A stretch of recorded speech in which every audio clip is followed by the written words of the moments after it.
Bada bing, bada boo.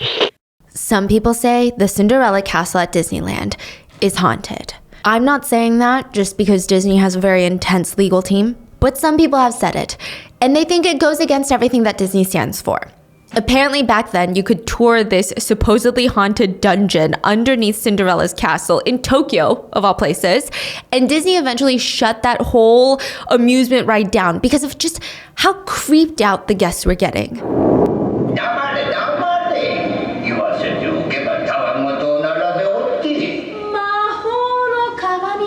Their objective was, let's bring them in, show them these dungeons, and it'll be scary, it'll be spooky, and then we're gonna have a happy ending.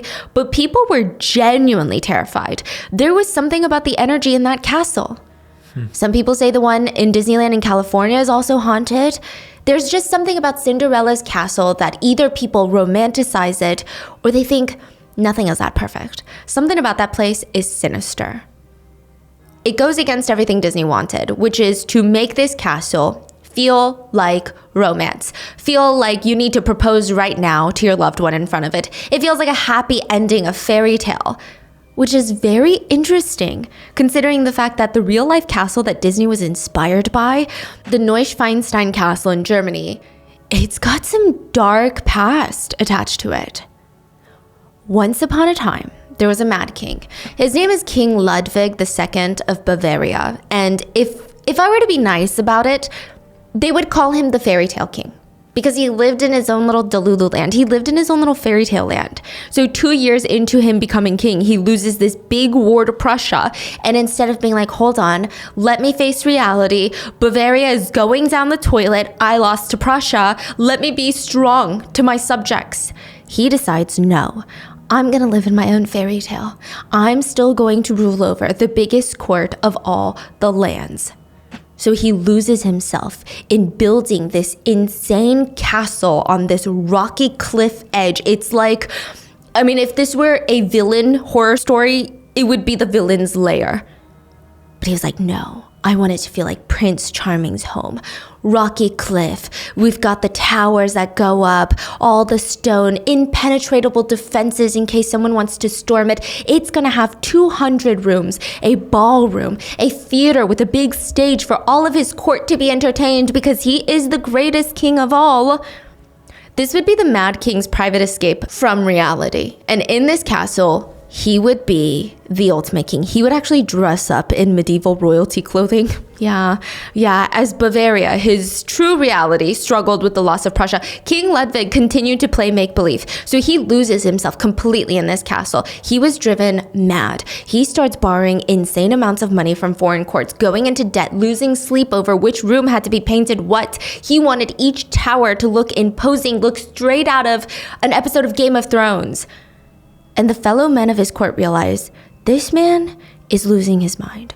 We are struggling, and the king is playing dress up on his cliffside castle. They decide he can rule no more. He was deemed unfit to rule by his own personal psychiatrist, diagnosed with madness, dethroned, and he was evicted from his precious castle. 3 days later, he was found mysteriously dead. It's suspected he was either murdered or he was a murderer. The King of Bavaria was found dead in the lake next to a psychiatrist who had defensive wounds all over his body. It was clear that the psychiatrist was killed, but what about the king?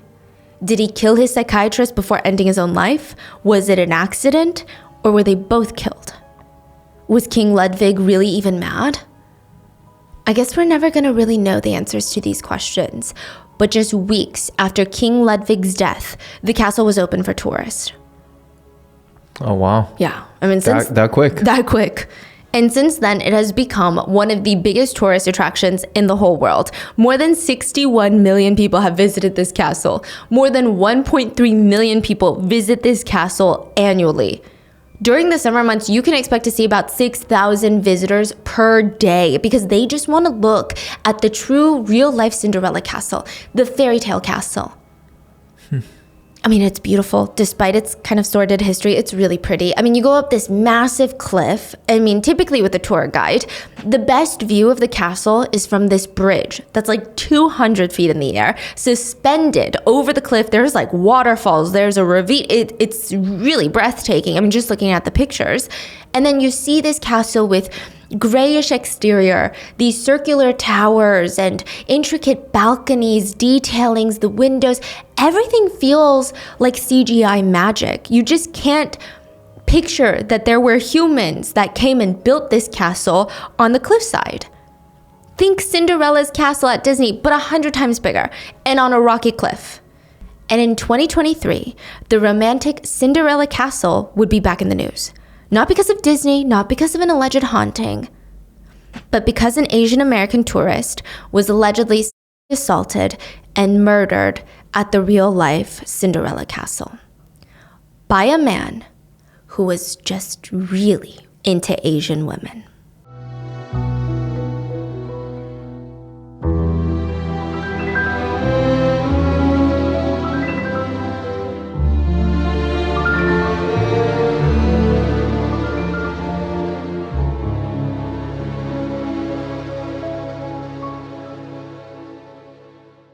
As always, full show notes are available at rottenmangopodcast.com. This was a highly requested case that I've been trying to cover for, I want to say, a few months. I hoped that there would be a bit more information as time progressed, but it appears that this is just what we know so far, and we're waiting for a trial to happen in Germany. But as always, I'm interested in hearing your thoughts down in the comments. So with that being said, let's get started. The bridge overlooking the Cinderella castle was already packed. I mean, even though it's Wednesday, June 13th at 11 a.m., there are people shoulder to shoulder on that bridge waiting in line to try and get a picture with the castle. There were as many phones up there as there were faces in the crowd. So amongst them, there's 2 Asian American women. We've got 21-year-old Eva Liu and 22-year-old Kelsey Chang. So they're patiently waiting to get on this bridge. I mean, this is the main bridge that tourists will go on to see the castle. There are hiking trails around here, around the castle, but this is the best place for views. This is the best place for pictures. This main bridge. People will take turns squeezing past each other just to try and take a picture. Even if there's a million tourists in the background of your photo, it's just that good. And then maybe when they're done taking that picture, they just take a second to stare at this castle. It was everything that everyone online said it would be. It was a million times more beautiful in real life. So Eva and Kelsey, they start walking around this area. They're taking in the fresh, sharp mountain air, taking pictures, hearing all these tourists giggling and talking in all these different languages. I mean, the energy there that day particularly was very heartwarming. Everyone just wanted to see a real-life castle. There's nothing tense about the situation. I mean, everyone's having a good time. There's families, there's kids. So Eva and Kelsey, they start walking around looking for the perfect shot of this castle, and they hear this voice. "You girls American?" The girls turn around, and this man, I mean, I don't know how to say this nicely, but this man looks like the poster child for an American man. I'm an American. I was born here, so can I say that? You know how Europeans say that they can sense? Their spidey senses start tingling when there's like an American tourist even a mile away. They can spot one out in the crowd like that. That was this guy. He's wearing a baseball cap, jeans, t-shirt. He has a goatee and a big smile on his face. They turn around and they say, "Yeah, we're American." "So cool, me too, I'm from Michigan." So he's like striking up this conversation with them, and I'm sure they're bouncing it back politely. "Oh, very cool, we've never been to Michigan." And the 3 start engaging in this conversation. It does seem like the man was the one that kept it going, but he wasn't creepy about it. He wasn't like, "Oh, what hotel are you staying at?" He wasn't asking all these intrusive questions. He just seemed really excited to meet another American while he was abroad, which is the thing. Like when we were in Switzerland, my dad was so excited to see a couple staying at our hotel because they were Korean. We've never met this couple before. We don't know the first thing about this couple, but he's talking to them as if we were a long-lost family friends. So it's very interesting when you're traveling, you build this like sense of companionship with someone that's from the same country as you, just because they're from the same country as you. So the girls, they're engaging in the conversation, and there is, again, nothing alarming about this man. He seems very nice. He's also super knowledgeable about Germany in general. He seems well-traveled. He's telling them all the hottest local spots to grab food. He wasn't even suggesting, "Oh, why don't we go after?" He's like, oh yeah, if you guys have time tomorrow, you should check out this place. It was just a genuine conversation. And then he says, hey, do you guys want to see the castle from another viewpoint? The bridge is usually the tourist spot, but like literally right over there, there's a really clear part of the trail where it just has the best view. It's kind of like a local secret. Last time I was up here, a local showed me. At first, the girls are kind of hesitant, but they look around. It's broad daylight. There are kids shouting. There are families taking pictures. I mean, like I said, there's on busy days, 6,000 people visiting this tourist site in a single day. Everyone has their phone just left, right. Anything that's going to be caught on camera is going to be caught on camera here. It's one of the biggest tourist spots in the country, and this man has been nothing but normal and nice to them. Besides, if he's not that nice, they could easily call for help or run. There's a lot of people. So they go. They go with the man, and he starts taking them around the trail. And this trail has a bit of a curve that they hit. And it's got a lot of these overgrown, heavy trees. It was a moment where it's kind of, they're getting out of sight from the tourist. It's kind of hard to make out what's in front of you, what's behind you because of the curvature of the trail. So technically the area is surrounded by mountains and sharp cliffs, but it's actually really safe. It just kind of feels dangerous because we're scared of heights. No fatal accidents have occurred by the castle or surrounding the castle or even on the trails near the castle. Everything is very clearly marked. It's easy to keep a safe distance from any cliff sides or steep ravines. Very, very easy. So this is around 2:30 to 2:40 p.m. that they start making their way down the trail with this man. And somewhere along this trail, the man's demeanor completely changes. He goes from being the nice guy next door to just a monster. I don't know how else to say it. Kelsey was walking a little bit ahead and she heard a scream, turned around to see the man trying to violently presumably assault Eva. Trying to save her friend, Kelsey runs over, tries to pull this guy off of her best friend, and for a second it works because he's now backed off from Eva. His hands are in the air, but he doesn't run off. Kelsey's hoping, okay, now he's gonna know that we're gonna scream, we're gonna shout, people are gonna come and help us. He doesn't back off.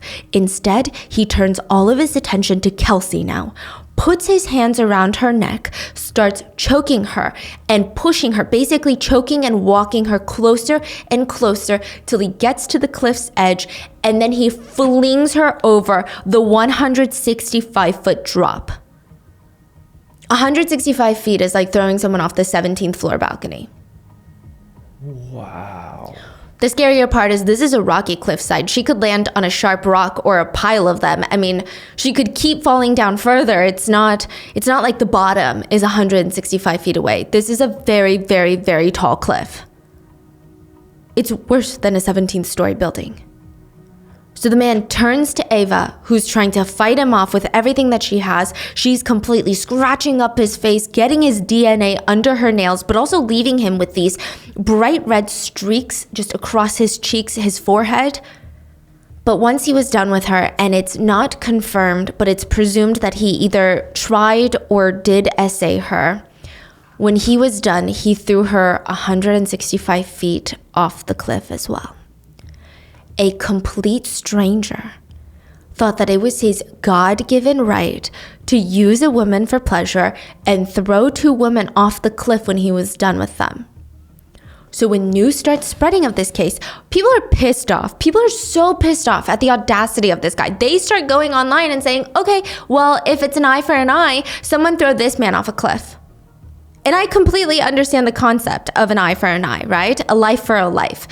But what if the two lives are not equal to begin with? That is the question that a lot of netizens have been having with this case. Troy Bowling is the man that we're talking about. He was known in his neighborhood for walking his cat on a leash. It is unclear if the cat liked it or not. Yeah, we don't know. You can do that? I Googled it. It said that most cats don't enjoy it. But you can train them when they're very young to walk on a leash. Oh, fascinating. It's fascinating, yeah. But that was pretty much what the 30-year-old man's favorite pastime was going out in Lincoln Park, Michigan, where he lives with his brother, and walking his cat. And we don't really know much else about this guy. Everyone said, he's quiet. He minded his own business. I mean, apparently not a single neighbor was like, oh, that's cool. You walk your cat? Nobody even talked to him. They were like, he just didn't seem that approachable, but he didn't seem mean. Like, we're not approaching him because he's evil and terrifying and violent. We just thought, what an interesting guy. He always just stayed in the house with his brother. If you did pass him on his little catwalk, he just wouldn't make eye contact with you. It was weird. Like, you know how you walk and you're like, okay, we should make eye contact now so we can like wave and like do the whole neighbor thing. Yeah, no, he never made eye contact. And then sometimes you just wouldn't see the guy for weeks at a time. I mean, nobody knew if he's in the house, out of the house, never lived in the house. It's weird. So yeah, we don't know what he was up to. That's what the neighbors are saying. But we know what he was up to. He was arrested briefly in 2016 on embezzlement charges, but eventually those charges were dismissed. And the rest of his free time, a lot of his close friends said that he spent playing Dungeons and Dragons. And also, he would tell a bunch of Asian women that he met online how much he liked Asian women. Don't even get me started on this, okay? So a woman from Thailand, let's call her Cece. Cece said that she and Troy met online while they were playing a video game, and they just started hitting it off. He seems like a nice guy. He seems really genuine. It was just this cute online friendship and nothing more. They were texting every day, but that was it. And Troy was actually texting her the whole time that he was up in the mountains. So he had texted her prior to trying to assault and throw two women off of a cliff. She said, I never saw the red flags. I mean, I don't know what he was thinking. The day of, on that mountain, he was sending me pictures of himself on the mountain. He also told me about a random dream that he had last night. The text read, I had a dream that I was sleeping in the room and wanted to open the window to get a breeze, but it was too loud outside.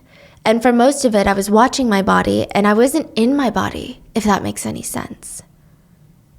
He texted her that while he was climbing up the mountain. And then he texted her, I climbed it. It went about 328 feet, only tree roots and branches for stepping and grabbing. Then he sent her another ominous picture. It was two people kneeling in a small area that seems really secluded that's overlooking the castle. And he texted, now I get to sit here and look at these two try and get the perfect Insta. So it's actually speculated that this is him scouting out locations that were secluded and easier to assault people in.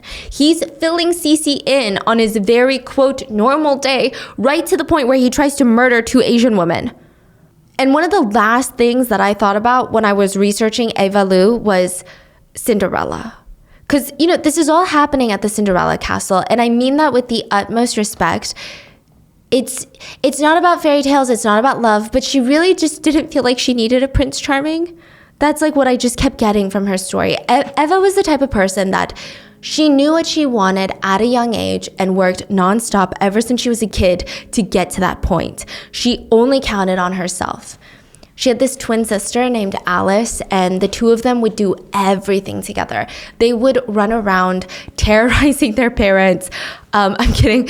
But apparently they were these really cute, well-behaved kids. They're identical twins. They would wear the same clothes. They played the piano, and they had this party trick where one of them would play with their left hand and the other one would play with their right hand.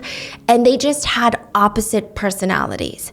Alice said that she was super shy, and Eva was the one that always encouraged her to get out there, go talk to people, like live a little.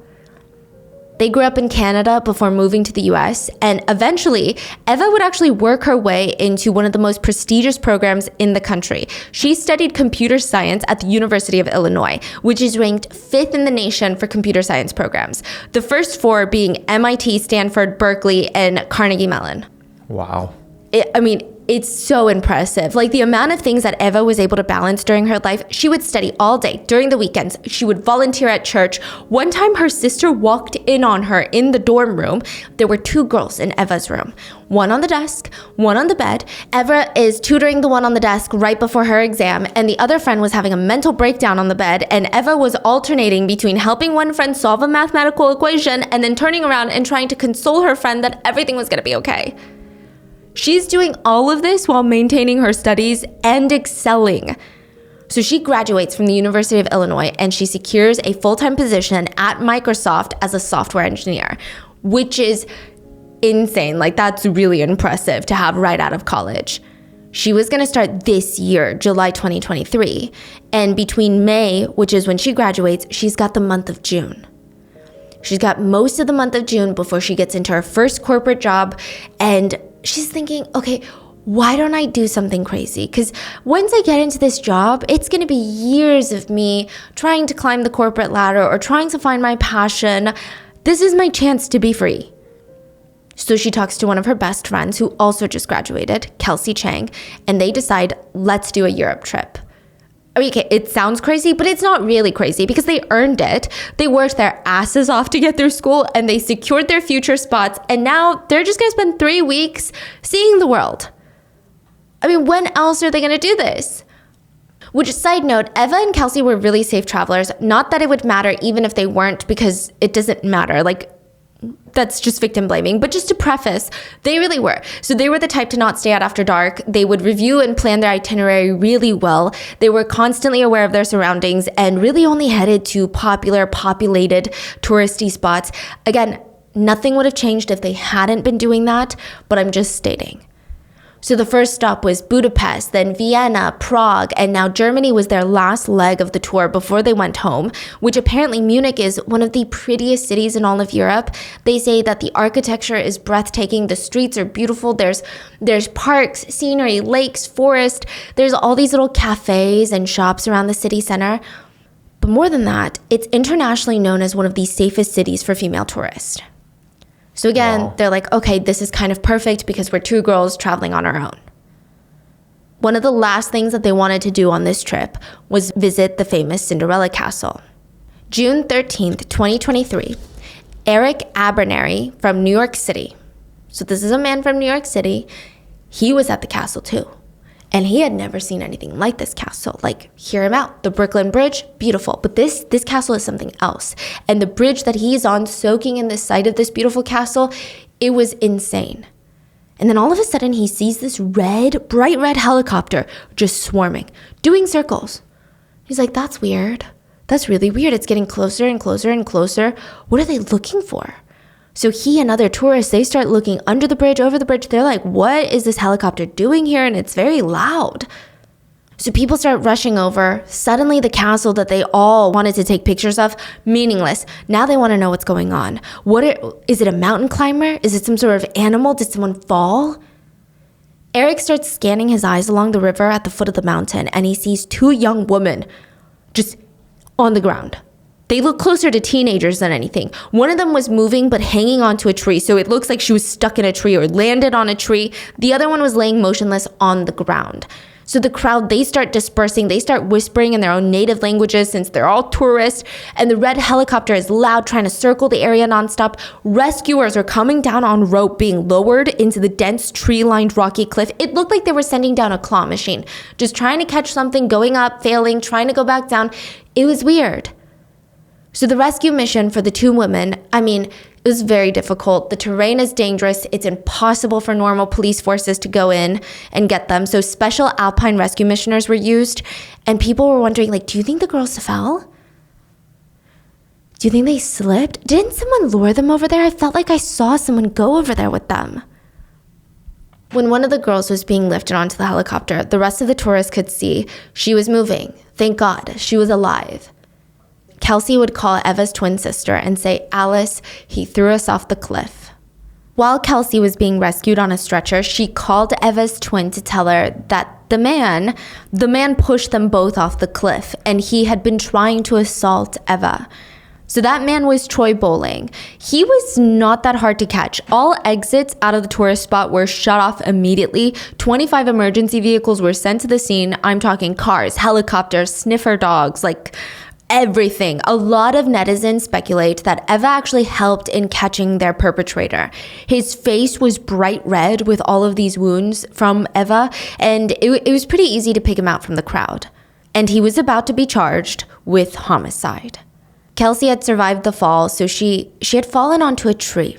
Now, even though she fell 165 feet, just like Eva had, because she fell on a tree at an angle, it softened the impact and helped her survive. She was responsive when the rescuers got to her. She was able to talk, able to communicate. This is kind of a crazy miracle. Falling nearly 165 feet, Kelsey only had minor injuries. Wow. A few bruises and scratches, as well as bleeding from like a shallow injury to her head. But other than that, Kelsey was okay. Eva landed just a few feet away from her friend, so nearly in the same spot, but she landed flat on the ground. There was no tree there to break her fall, and that would literally be the difference between life or death. We're not sure the extent of Eva's exact injuries, but she was unresponsive when rescuers arrived, and she would pass away the night of at only 21 years old. She stayed at the hospital morgue while her family flew in from across the world to be with her. They just wanted to bring her body back home. So the family, they flew to Germany, flew back to the US with Eva on Father's Day, June 18th, 2023. Eva's father said it was the most painful Father's Day of his entire life. And the worst part, the more painful part, is that German prisoners probably live better lives than the average free American citizen. Prisoners in Germany live in rooms. They look more like hotel rooms rather than prison cells. They sleep in proper beds, so not concrete bunk beds with mattress pads thrown on top. Guards at German prisons are advised to knock before going into prisoners' rooms. They have privacy. They don't have just bars. If prisoners are hungry, they can walk to the communal kitchen and cook their own meals. They get paid for work. They have opportunities to leave the prison and hang out with their family, learn skills, get an education. They can even decorate their little hotel room. That's where he's at right now? Yeah. It said German prison cells look more like maybe dorm rooms at liberal arts colleges. You get phones in your hotel cell so that you can call anyone at any time that you want. You can even call the media if that's what you want. You get forks and knives. Like real forks and knives. I mean, it honestly doesn't even sound like a prison. And I do just want to disclaim something. I think the US prison system is not great at all. I mean, I've been pretty vocal about wanting to learn more about the system in general and how it targets the underprivileged. And clearly Germany is doing something all right, since they have lower crime rates than the US. They have less reoffending criminals. But for this case in particular, a lot of netizens were angered that an American tourist killed 2 American citizens abroad. He should face American prison. Yeah. Why is he not here? Because the crime took place in Germany and there is no plan to extradite him to the US.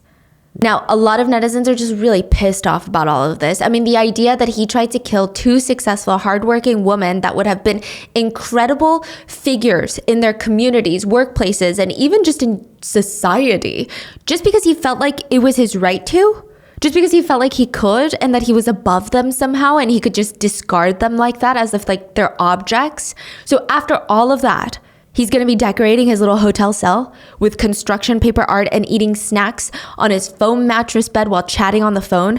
That's crazy. I mean, the idea of that to a lot of netizens was insane.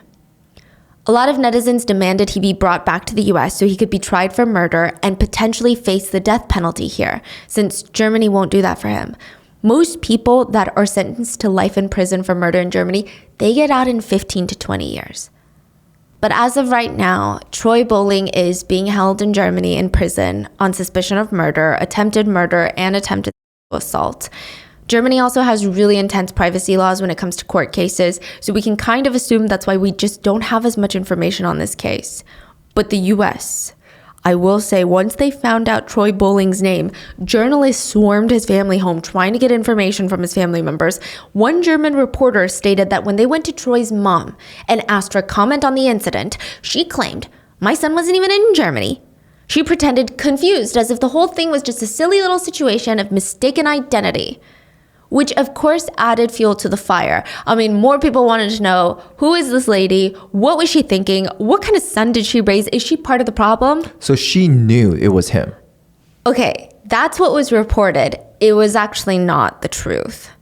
The statement that she actually gave to the German reporter was, "We have to find out what happened, so we won't comment." And somehow it got really twisted in these news reports, and now it's kind of like this belief that his mom was going around like, "What are you talking about? My son wasn't in Germany." Yeah. Now, a lot of discourse around this case has been around the fetishization of Asian women, since apparently Troy told Cece from Thailand that he was into Asian women. The 2 women that he attacked and one that he killed was Asian. So it made sense to a lot of netizens. I mean, the connection, right? But here's what I find fascinating about this case. Which, side note, apparently he also told Cece that he was too logical and too private of a person to make friends and build connections. Listen, anytime someone tries to convince you that they're too logical, like, run the other way. He portrayed himself to be this workaholic with a strict disciplined schedule. I don't know, it's just weird. But this is the fascinating part, right? Everyone said that he was never overly creepy.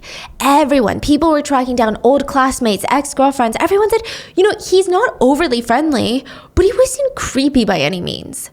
An old classmate of his said, I remember he had very few friends and he just wasn't the type of person that you would go out of your way to have a conversation with because it just wouldn't go anywhere.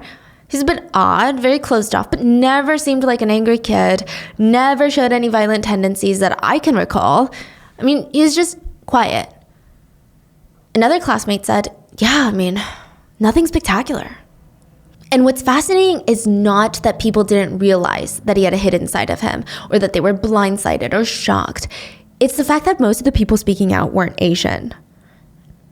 Okay, hear this theory out. So his ex-girlfriend came out and said that he was totally normal. She said, I just can't think of a time where he was even mean. I can't even think of a time where he was rude or hurtful or disrespectful. Like, it's mind-boggling to me that happened because he was never violent. He was just this quiet, shy guy.